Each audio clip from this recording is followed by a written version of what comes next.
అస్మద్గురుభ్యో నమః. పరమాచార్య స్వామివారి దివ్యపాద పద్మాలకు నమస్కారం చేసుకుంటూ వీడియోలోకి వెళ్ళిపోదాం. మనం ఎక్కడ ఉన్నా, ఎటువంటి పరిస్థితులలో ఉన్నా, ఎలాంటి విషమ స్థితిలో ఉన్నా మనల్ని సదా రక్షించేవారు పరమ దయాళువు అయిన మన గురువులే. మనం ఏ గురువునైతే నమ్ముతామో ఆ గురువు ఖచ్చితంగా మనకి ఆపద స్థితిలోనూ, అవసరానికి ప్రతిదానికి మన వెన్నంటి ఉండి మనల్ని సదా రక్షిస్తూ ఉంటారు. ప్రమాదాల నుంచి సైతం కూడా మనల్ని రక్షించిన సందర్భాలు ఎన్నో ఉన్నాయి. అటువంటి ఒక సందర్భాన్ని మనం ఈరోజు చెప్పుకుందాం.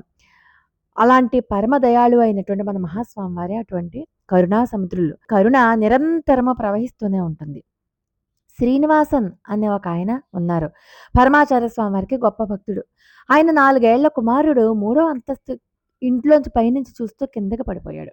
ఆ పడడంతోటే మూర్ఛిల్లాడు. వెంటనే పిల్లాడిని ఆసుపత్రికి తీసుకెళ్లారు. కానీ వారికి అతనిపై ఎటువంటి నమ్మకం లేదు బతుకుతాడని. ఎందుకంటే 3వ అంతస్తు నుంచి పడిపోయిన పిల్లాడు బతుకుతాడా? బతకడు కదా! కానీ పిల్లాడి శరీరానికి వెలుపల గానీ, తల మీద గానీ, ఒంటి మీద గానీ ఎక్కడా కూడా ఎటువంటి దెబ్బ లేదు. దెబ్బ తగిలిందేమో అని చెప్పి డాక్టర్లందరూ పరీక్ష చేశారు కూడా. ఎక్స్‌రే కూడా తీసి చూశారు. కానీ వారికి ఎటువంటి గాయం కనిపించలేదు. కనీసం ఎముకలు కూడా విరిగినట్టుగా అనిపించలేదు.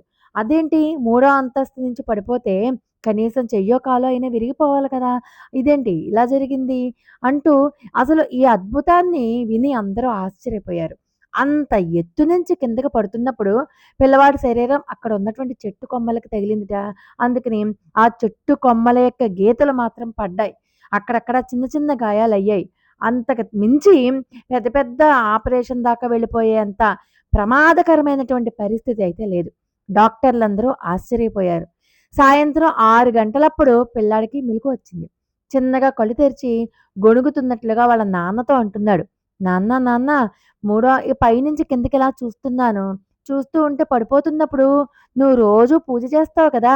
ఆ చిత్రపటంలో నీ పెరియవా నన్ను ఆయన 2 చేతులతో పట్టుకున్నారు నాన్న. నా నుదుటి మీద కుంకుమ, విభూది కూడా పెట్టారు నాన్న అని చెప్పాడు వచ్చిరాని మాటలతో గొణుగుతున్నట్టుగా. అక్కడ చుట్టూ ఉన్నవారు ఆ విషయం విని సంభ్రమాశ్చర్యాలకు లోనయ్యారు.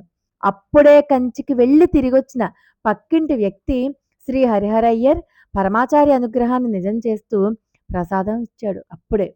శ్రీనివాసన్ ఎప్పుడు పరమాచార్య స్వామివారి దర్శనానికి వెళ్ళినా స్వామివారు శ్రీనివాసన్ని 3వ అంతస్తు నుంచి పడిపోయిన విశాఖని ఇప్పుడు ఎలా ఉన్నాడు?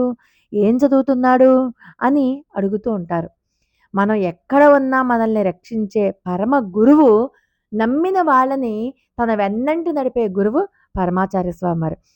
అపార కరుణా సింధుం జ్ఞానదం శాంతరూపిణం శ్రీ చంద్రశేఖర గురుం ప్రణమామి ముదాన్వహం. లోకా సమస్తా సుఖినో భవంతు.